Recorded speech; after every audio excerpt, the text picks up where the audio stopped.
दोस्तों, आप सभी कैसे हैं? आशा करती हूँ आप सब बहुत अच्छे होंगे। अगर आप हमारे चैनल पर नए हैं तो हमारे चैनल को सब्सक्राइब करें और वीडियो को लाइक करना ना भूलें। चलिए कहानी शुरू करती हूँ बिना किसी देरी के। आप सभी कहानी के अंत तक बने रहें, तभी आप कुछ नया सीख सकते हैं और अपने जीवन में धारण कर सकते हैं। दोस्तों, किसी के भी मन की बात जानने के लिए 3 तरीके होते हैं, लेकिन इन 3 तरीकों को समझना अति आवश्यक है। यदि आप इन 3 तरीकों को समझ लेते हैं तो आप किसी के भी मन की बातें बड़ी ही आसानी से जान सकते हैं, समझ सकते हैं। तो चलिए इसे एक बुद्ध की कहानी के माध्यम से समझते हैं कि किस तरह से आप दूसरों के मन की बात जान सकते हैं, समझ सकते हैं। बहुत समय पहले की बात है। एक छोटा सा गांव था। उस गांव में 2 भाई रहा करते थे। बड़ा भाई अंधा था, जिसके कारण वह हमेशा घर पर ही बैठा रहता था, और छोटा भाई खेती किया करता था। लेकिन खेतों में अधिक जानवर आने से पूरी फसलें नष्ट हो जाती थी, जिस कारण छोटा भाई बहुत परेशान हो चुका था। तभी उसे एक तरकीब सूझी। एक दिन उसने सोचा कि खेतों में इन जानवरों को भगाने के लिए क्यों ना मैं अपने बड़े भाई की मदद लूं। वैसे भी बड़े भाई अंधे हैं तो क्या हुआ, वह खेत में तो बैठे ही रहेंगे। जानवरों की आहट आने पर वे उन्हें जोर से चिल्लाकर भगा सकते हैं, जिससे हमारी फसलें नष्ट नहीं होंगी। इसलिए मैं उन्हें खेत में बिठा सकता हूँ। यह सब सोच विचार करने के बाद उसने अपने खेत में ही एक छोटी सी झोपड़ी तैयार की और अपने अंधे भाई को इस खेत में बिठा दिया और उनसे कहा, भैया, यदि कोई जानवर की आहट आपको सुनाई दे तो आप जोर जोर से चिल्लाना शुरू कर देना। यह सुनकर वह जानवर यहाँ से भाग जाएगा और हमारी फसलें भी नष्ट नहीं होंगी।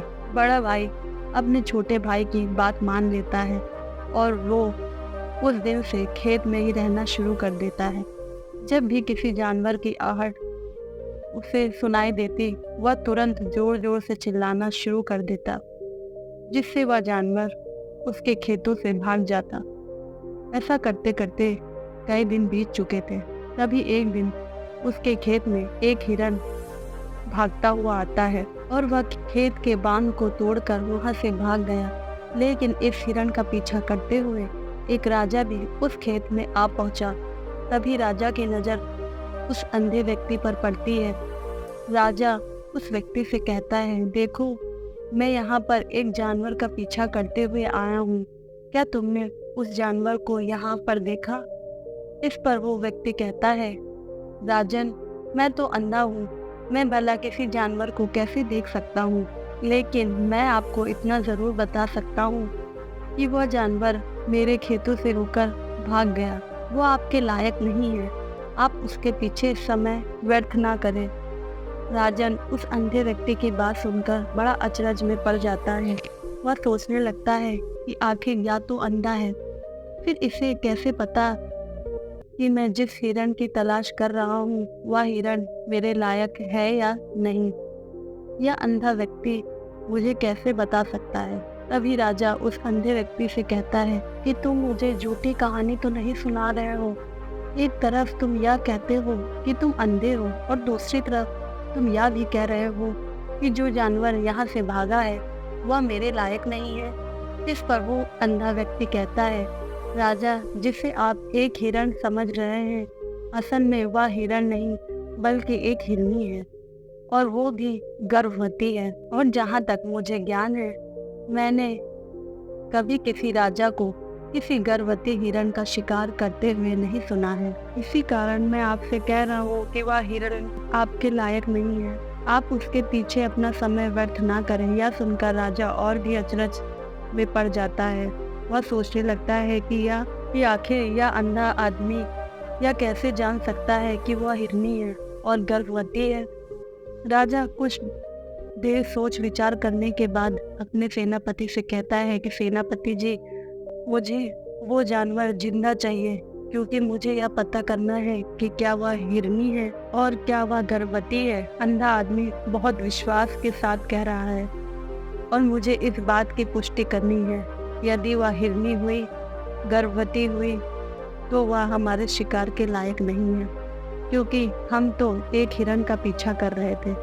इसलिए जाओ और पता करो क्या वो हिरनी है। सेनापति राजा की आज्ञा लेकर आगे बढ़ चलता है। कुछ देर बाद जब वह वापस लौटता है तो वह राजा से कहता है, राजा राजन, इस अंधे आदमी ने जो भी बातें कही थी वह बिल्कुल सही है। वो एक हिरनी है और वह गर्भवती भी है। यह सुनकर राजा आश्चर्यचकित रह जाता है। उसे समझ नहीं आ रहा था कि आखिर अंधा आदमी कैसे पता कर सकता है कि वह जानवर एक हिरनी है और तो और वह एक गर्भवती भी है। भला एक अंधा आदमी यह कैसे देख सकता है, यह कैसे जान सकता है, आखिर इसे यह कैसे पता चला। ऐसे कई सारे प्रश्न राजा के मन में उमड़ने लगे थे। अब राजा ने यह ठान लिया था कि मुझे इन सब बातों तक पहुंचना ही होगा। आखिर वह अंधे आदमी के पास पहुंच जाता है और अंधे आदमी से कहता है, देखो, मैं यह नहीं जानता कि तुम सचमुच अंधे हो या नहीं, लेकिन मैं तुमसे एक बात जानने आया हूँ। क्या तुम मेरे प्रश्नों का सही सही जवाब दोगे? इस पर अंधा व्यक्ति कहता है, हाँ राजन, आप जो कुछ पूछना चाहते हैं मुझसे पूछ सकते हैं, मैं आपको बिल्कुल सच जवाब दूंगा। इस पर राजा कहता है, देखो, एक तो तुम कहते हो कि तुम अंधे हो और दूसरी तरफ तुमने यह बता दिया कि जिस जानवर का पीछा मैं कर रहा हूँ वह एक हिरनी है और तो और वह एक गर्भवती भी है। आखिर तुम्हें यह सब कैसे पता चला? तुम्हारे खेत में और भी जानवर आते होंगे और भी जानवर यहाँ से गुजरते होंगे, फिर तुमने यह सब कैसे अंदाजा लगाया? तभी वह अंधा व्यक्ति राजा से कहता है, राजन, आप जिस हिरनी का पीछा कर रहे थे वही हिरनी जब मेरे खेत में आई, उसकी रफ्तार और उसके भागने की आहट से मुझे यह एहसास हो चुका था कि यह एक हिरनी है और मेरे खेत की जो बांध है वह बहुत छोटी है, उसकी ऊंचाई ज़्यादा नहीं है। यदि कोई हिरण होता तो उसे बड़ी ही आसानी से लांघ सकता था, लेकिन वह हिरनी इस बांध को तोड़कर भाग गई और यदि वह इस बांध को छलांग लगाकर भागने का प्रयास करती तो इससे उसके बच्चे को खतरा होता और इसी बात से मैंने यह पता लगाया कि वह गर्भवती है। इस कारण बहुत ऊंची छलांग लगाना बहुत ही मुश्किल था, इसलिए वह मेरे खेत के बांध को तोड़कर भाग गई। इस पर राजा के मन में एक और प्रश्न उठा। राजा ने कहा, किंतु तुम्हें कैसे पता चला कि वह एक हिरनी है? और भी तो कई जानवर यहाँ पर आए होंगे। इस पर वह अंधा व्यक्ति कहता है, हे राजन, मैं पूरा दिन सुबह शाम यहीं पर बैठा रहता हूँ और मेरी सुनने की शक्ति बहुत तेज है। मैं यह बेहतर जानता हूँ कि कौन सा जानवर मेरे खेत में आया और इसके आधार पर मैं जोर जोर से चिल्लाता हूँ ताकि वो मेरे खेत से भाग जाए और मेरे खेत की फसलों को नष्ट ना करे। राजा उस अंधे आदमी का यह जवाब सुनकर पूरी तरह से संतुष्ट हो चुका था। वो मन ही मन यह सोच रहा था कि आदमी भले ही अंधा हो, लेकिन ये तो बड़ा ज्ञानी मालूम पड़ता है। इस आदमी से कुछ न कुछ तो काम निकलवाना ही चाहिए। यह विचार लिए हुए राजा वहां से वापस अपने महल की ओर लौट जाता है। राजमहल पहुंचते ही राजा अपने सेनापति से कहता है कि जाओ उस अंधे व्यक्ति को बुला लाओ। वह अंधा व्यक्ति राजा के पास आता है। राजा अंधे व्यक्ति से कहता है, आप तो बड़े ही ज्ञानी व्यक्ति हैं, आपको किसी भी बात का पता बड़ी ही आसानी से चल जाता है। आज मैंने आपको यहाँ इसलिए बुलाया है क्योंकि मैं आपसे यह जानना चाहता हूँ कि मेरी पत्नी प्रतिव्रता है या नहीं। इस पर वो अंधा व्यक्ति कहता है, राजा, यह कैसा प्रश्न हुआ? इस पर राजा कहता है कि मैंने आपसे बिल्कुल उचित प्रश्न किया है, मुझे इस प्रश्न का उत्तर दीजिए। इस पर वह अंधा व्यक्ति कहता है, राजन, ये सारी बातें आप किस लिए जानना चाहते हैं? आपकी शादी को तो इतने साल बीत चुके हैं और अब यह सब बात जानने का क्या मतलब हुआ? आपके मन में ऐसे प्रश्न क्यों उठ रहे हैं? इस पर राजा जिद करते हुए कहता है, देखिए, आपको मुझे इस प्रश्न का उत्तर देना ही होगा। यदि आप मुझे इस प्रश्न का उत्तर नहीं देंगे तो मैं आपको मृत्यु दंड दे सकता हूँ। राजा के मुख से यह बात सुनकर वह अंधा व्यक्ति कहता है कि राजन, यदि आप इस प्रश्न का उत्तर चाहते हैं तो उसके लिए आपको मेरा एक काम करना होगा। राजा कहता है, बोलो मुझे क्या काम करना होगा। इस पर वह व्यक्ति कहता है, इसके लिए आपकी पत्नी को मेरे साथ एक कमरे में अकेले छोड़ना होगा। उस अंधे व्यक्ति की बात सुनकर राजा पहले तो क्रोधित हो जाता है, लेकिन फिर कुछ सोच विचार करने के बाद उस व्यक्ति की बात को मान लेता है और अपने सेनापति को आदेश दे देता है कि सेनापति जी, इस व्यक्ति को मेरी पत्नी के कमरे में कुछ देर के लिए अकेला छोड़ दो। सेनापति बिल्कुल वैसा ही करता है। अब राजा की पत्नी और अंधा व्यक्ति एक कमरे में बैठे हैं। तभी वह अंधा व्यक्ति राजा की पत्नी से कहता है, मुझे आपको छूना है। इस बात पर रानी अत्यधिक क्रोधित हो जाती है और उस आदमी को पकड़ पकड़ कर पीटने लगती है, कभी हाथों से तो कभी लातों से तो कभी पलट पलट कर। इस तरह से उन्होंने उस अंधे आदमी की खूब पिटाई की। उसके बाद किसी तरह से वह आदमी अपनी जान बचाकर वहां से भाग निकला और वह राजा के पास पहुंच जाता है और वह राजा से कहता है, हे राजन, आपकी पत्नी प्रतिव्रता है। यह बात सुनकर राजा अत्यधिक खुश हो जाता है और राजा अपनी तलवार निकालकर सीधा अपनी पत्नी के पास जाता है और रानी से कहता है, रानी जी, आज मैं आपसे जो भी सवाल करने आया हूँ, आप मुझे उसका सच सच जवाब दे दीजिए। यदि आपने एक शब्द भी झूठ कहा तो मैं आपके सर को धड़ से अलग कर सकता हूँ। तभी आगे वह राजा कहता है, मुझे बताइए, क्या आप प्रतिव्रता हैं या नहीं। इस पर रानी कहती है, राजन, आप भले ही मुझे मरवा दीजिए, लेकिन मैं प्रतिव्रता हूँ। राजा यह बात सुनकर बहुत खुश हो जाते हैं, क्योंकि उस अन्य व्यक्ति ने जो भी कहा था वह बिल्कुल सच था। यह सुनकर वह तुरंत ही राजा उस आदमी के पास पहुंच जाता है और उस अंधे व्यक्ति से कहता है, तुम्हें कैसे पता चला कि मेरी पत्नी प्रतिव्रता है। इस पर वह अंधा आदमी कहता है कि राजन, बड़ी सीधी सी बात है। मैंने तो आपकी पत्नी से बस इतना ही कहा था कि मुझे आपको छूना है, और इस बात पर वह इतना क्रोधित हो चुकी थी, उन्होंने गुस्से में आकर मुझे लात घूंसों से मारना शुरू कर दिया। भला कोई औरत किसी और मर्द को कैसे छूने दे सकती है, लेकिन उन्होंने ना आओ देखा न ताओ देखा, बस लात घूंसों से मुझे मारना शुरू कर दिया। वह भी तो छूना ही हुआ, और एक प्रतिव्रता नारी कभी भी पराई मर्द को नहीं छूती। जब मैंने उन्हें छूने के लिए कहा, वह उस वक्त मुझे मना कर सकती थी, लेकिन उन्होंने मुझे तो पीटना शुरू कर दिया और देखते ही देखते उन्होंने मेरे पूरे शरीर को सुझा दिया। अब आप ही बताइए, ऐसी स्त्री भला पतिव्रता कैसे नहीं हो सकती। इस पर राजा कहता है, तुम तो बड़े ही ज्ञानी मालूम पड़ते हो। अच्छा ठीक है, चलो तुम मेरे एक प्रश्न का और जवाब दे दो। यदि तुमने मुझे इस प्रश्न का सही सही जवाब दे दिया तो मैं तुम्हें यहाँ से जाने दूंगा। आगे राजा उस अंधे आदमी से कहता है कि तुम मुझे यह बताओ कि मैं सच में अपने पिताजी का ही बेटा हूँ या फिर किसी और का।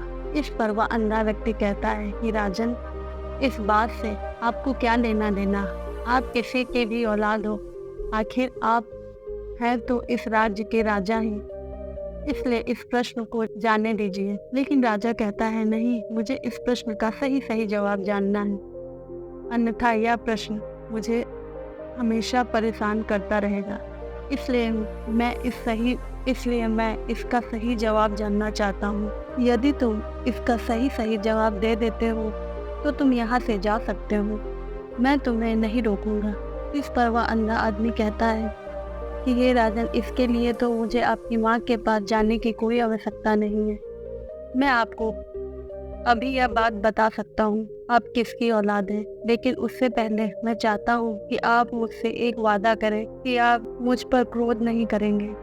राजन ने कहा, मैं तुमसे वादा करता हूँ कि मैं तुम पर क्रोध नहीं करूँगा। इसके बाद वह अंधा आदमी राजा से कहता है, राजा, भले ही आप अपने पिता के पुत्र हैं, लेकिन आप एक कंजूस सेठ की छाया पड़ी हुई थी। यह सुनकर राजा क्रोधित हो चुका था और वह तुरंत तलवार निकालकर अपनी माँ के पास जा पहुंचा। वहां पर पहुंचने के बाद उसने अपनी माँ से कहा, माँ, मुझे सच सच बताइए, क्या मैं आपके माँ मुझे सच सच बताइए, क्या मैं अपने ही पिता का पुत्र हूँ या नहीं? यदि आपने मुझसे सही सही नहीं बताया तो यहीं पर अपने प्राण दे दूंगा। मुझे बताओ क्या सच है? इस पर उस राजा की माँ कहती है, बेटा तू है तो अपने पिता का पुत्र, लेकिन तुम्हारे ऊपर एक कंजूस सेठ की छाया पड़ी हुई है। जब मैं एक बार नहाने के बाद अपना मुख आईने में पोंछ रही थी, तभी उस कांच के पीछे उस कंजूस सेठ की नजर आती है। इसकी छाया तुम पर पड़ चुकी थी। यह सुनकर राजा बहुत ही खुश हो जाता है और वह तुरंत दौड़ा दौड़ा वापस उस अंधे आदमी के पास पहुंच जाता है और उस अंधे आदमी से कहता है, तुम्हें यह कैसे पता चला कि मुझ पर एक कंजूस सेठ की छाया पड़ी हुई है? इस पर वह आदमी कहता है कि राजन, आपने मुझसे कई सवाल पूछे जिनका जवाब मैंने आपको सही सही दिया। यदि कोई और राजा होता तो मुझे इसके बदले यदि कोई और राजा होता तो मुझे इसके बदले ढेर सारे इनाम दे चुका होता, लेकिन अब तक आपने मुझे फूटी कौड़ी भी नहीं दी। इस बात से ही मैंने अंदाजा लगाया था कि आप बहुत ही कंजूस हो। यह बात सुनकर राजा जोर जोर से हंसने लगा और कहता है, आप जो भी मांगेंगे मैं अवश्य दूंगा, लेकिन मुझे यह बताओ कि तुम्हें कैसे पता चलता है कि कौन सी बात सही है और कौन सी बात गलत? तुम किसी के भी मन की बात इतने सटीक और सही जवाब कैसे दे पाते हो? इस पर वह अंधा आदमी कहता है कि हे राजन, मैं तो वैसे ही अंधा हूँ। यदि मेरे आंखें होती तो मैं किसी के भी मन की बात बड़ी सरलता से जान लेता। मन एक भाषा है।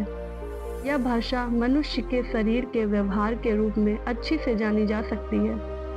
उसकी आंखों से, उसके होठों से और उसके काम करने के तरीके से, उसकी क्रियाओं से पता किया जा सकता है कि उसके मन में क्या चल रहा है। उसके आधार पर हम किसी के भी मन की बात जान सकते हैं। लेकिन मैं तो अंधा हूँ, मैं देख नहीं सकता, इसलिए मैं क्रियाओं से देखता हूँ। यदि मुझे कोई बात जाननी हो तो अगले आदमी को कुछ काम देना पड़ता है, जिस पर वह व्यक्ति किस प्रकार काम करता है, किस तरीके से वह काम करता है, उसके आधार पर ही मैं यह पता करता हूँ कि उसके मन में क्या चल रहा है। तभी वह राजा कहता है, तो क्या इसका अर्थ यह हुआ कि मैं भी किसी के भी मन की बात जान सकता हूँ? इस पर वह अंधा आदमी कहता है कि राजन, अवश्य आप भी किसी के भी मन की बात जान सकते हैं, किंतु उससे पहले आपको अपने ऊपर काम करना होगा।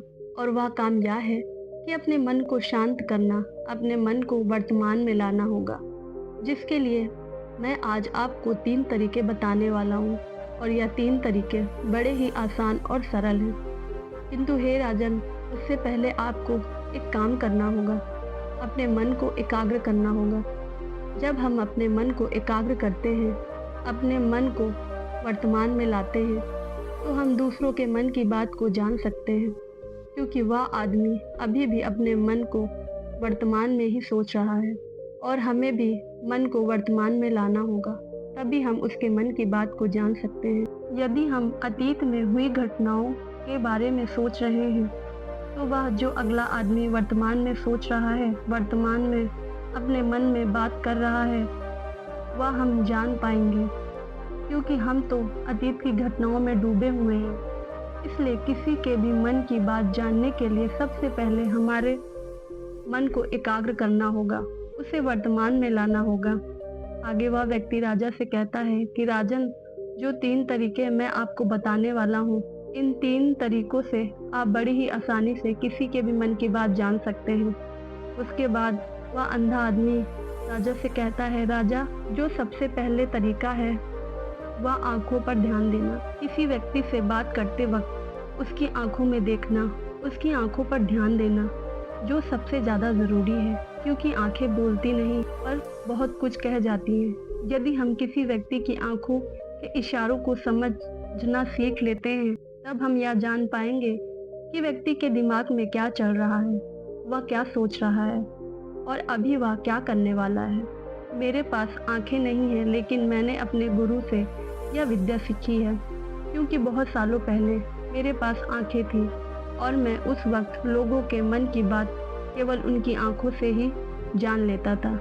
इसलिए यदि आप भी दूसरों के मन की बात को जानना चाहते हैं, तो आपको भी उनकी आंखों पर गौर करना चाहिए, जैसे कि उनका आकार कैसा है, वह कब, कहाँ और किधर देख रहे हैं। यदि उसकी आंखें यहाँ वहाँ घूम रही हैं जब आप उससे बात कर रहे हैं, तो वह इधर उधर मुड़ रहा है, कभी ऊपर तो कभी नीचे, कभी आसपास, या फिर उसकी आंखें खुश नजर नहीं आ रही हैं, या फिर आंखें निराश नजर आ रही हैं, जैसे कि चोर होता है। उसकी आंखों में जब हम देखते हैं तो हमें यह पता चलता है कि अगले आदमी ने कोई गलती की है।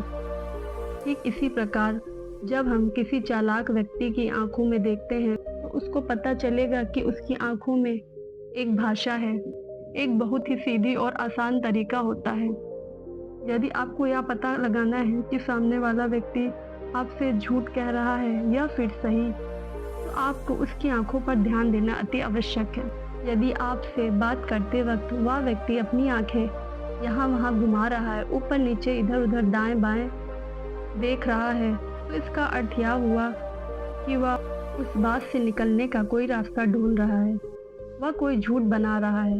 यदि सामने वाला व्यक्ति आपसे कुछ झूठ बोलने का प्रयास कर रहा है तो वह आपसे नज़र नहीं मिलाएगा, यहाँ वहाँ देखेगा, ऊपर नीचे देखेगा, लेकिन वह आपकी आंखों में आंखें डालकर कभी नहीं देख पाएगा, क्योंकि उसे डर है यदि उसने आपकी आंखों में आंखें डाल कर अच्छी से देखा तो उसका झूठ पकड़ा जाएगा और लोगों को सच्चाई का पता चल जाएगा। इसी प्रकार कुछ और भी भाषा होती हैं। जब आप किसी की आंखों में आंखें डालकर यह देखना शुरू कर देंगे कि उसके हाव भाव क्या हैं, ठीक इसी प्रकार चेहरे के भी हाव भाव होते हैं, जिससे हम मन की बातें बड़ी ही आसानी से समझ सकते हैं और इन्हें समझना बहुत ज़रूरी है। कभी कभी कोई व्यक्ति अपने चेहरे से, जैसे आँख हो और बहुत से कुछ अलग व्यवहार करता है। यदि आप किसी व्यक्ति के चेहरे में गौर करेंगे तो आप आसानी से समझ पाएंगे कि वह व्यक्ति निराश है। जब व्यक्ति बहुत उदास होता है या फिर उसे कोई बात बड़ा दुखी कर रही है तो वह अपने अंदर क्या महसूस कर रहा है, यह सारी बातें हम उसके चेहरे के हाव भाव से पता कर सकते हैं। फिर चाहे इंसान जुबान से कुछ ना बोले, लेकिन उसके चेहरे सब कुछ बता देता है। आगे व्यक्ति राजा से तीसरा तरीका बताता हुआ कहता है, राजन, इसी प्रकार तीसरी भाषा भी है, अर्थात तीसरा तरीका है, वह है हाथों के इशारे और शरीर का व्यवहार। मन की बात को समझने के लिए हमें हाथों के इशारे और शरीर के व्यवहार को समझना बहुत आवश्यक है। कोई व्यक्ति जब बात करता है तो आपने देखा होगा कि वो अपने हाथों को हिलाता रहता है, अपने हाथों से इशारे करता रहता है, हाथों के साथ साथ अपने शरीर के व्यवहार पर भी ध्यान देता है, अर्थात बॉडी लैंग्वेज उसका भी पूरा उपयोग करता है, जिससे हमें पता चलता है कि वह व्यक्ति अपने हाथों पर कितना ध्यान दे रहा है और उसके मन में क्या चल रहा है। शरीर के व्यवहार को देखने के लिए उसके हाथों को मसलना और शरीर को इधर उधर मचलना और उसके चेहरे पर बार बार हाथ लाना, हाथों का एक दूसरे से मसलना, ऐसी बहुत सी क्रियाएं होती हैं। उस पर हमें ध्यान देना अति आवश्यक है। मन की बात को समझने के लिए हमें शरीर के व्यवहार को भी समझना पड़ता है।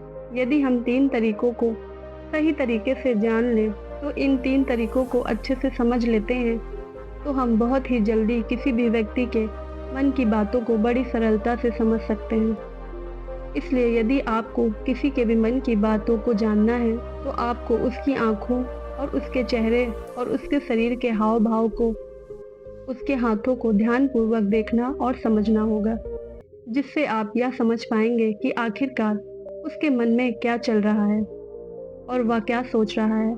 लेकिन उससे पहले आपको अपने मन को एकाग्र करना होगा, शांत करना होगा और अपने मन को वर्तमान में लाना होगा। तभी आप उस व्यक्ति के इन सभी क्रियाओं पर ध्यान दे पाएंगे, उन्हें समझ पाएंगे। अन्यथा आप यदि अतीत की घटनाओं में व्यस्त हैं, भविष्य की घटनाओं में व्यस्त हैं, तो आप उस व्यक्ति के हाव भाव पर कभी ध्यान नहीं दे पाएंगे। ना ही आप कभी यह समझ पाएंगे कि आखिर उस व्यक्ति के मन में क्या चल रहा है, वो क्या सोच रहा है। आपने देखा होगा कि कई बड़े संत महात्मा जो बड़े ही शान से आपको देखते हैं और आपको देखकर ही यह बता देते हैं कि आपके मन में क्या चल रहा है, आप उनसे क्या जानने आए हैं। और इसका सबसे बड़ा प्रमुख कारण यही है कि वह आपको पढ़ सकते हैं, आपको समझ सकते हैं आपके मन की बात को जान सकते हैं, क्योंकि उनका मन एकाग्र है, शांत है। यही कारण है कि वह आपके मन की बात को बड़ी सरलता से समझ सकते हैं। यदि आपने अब तक पूरी कहानी सुनी है तो मैं आपसे छोटा सा अनुरोध करना चाहती हूँ।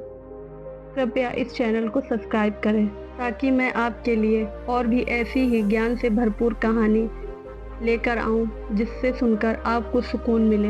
मिलती हूँ एक और नई कहानी के साथ। तब तक हमारे वीडियो को लाइक करना ना भूलें।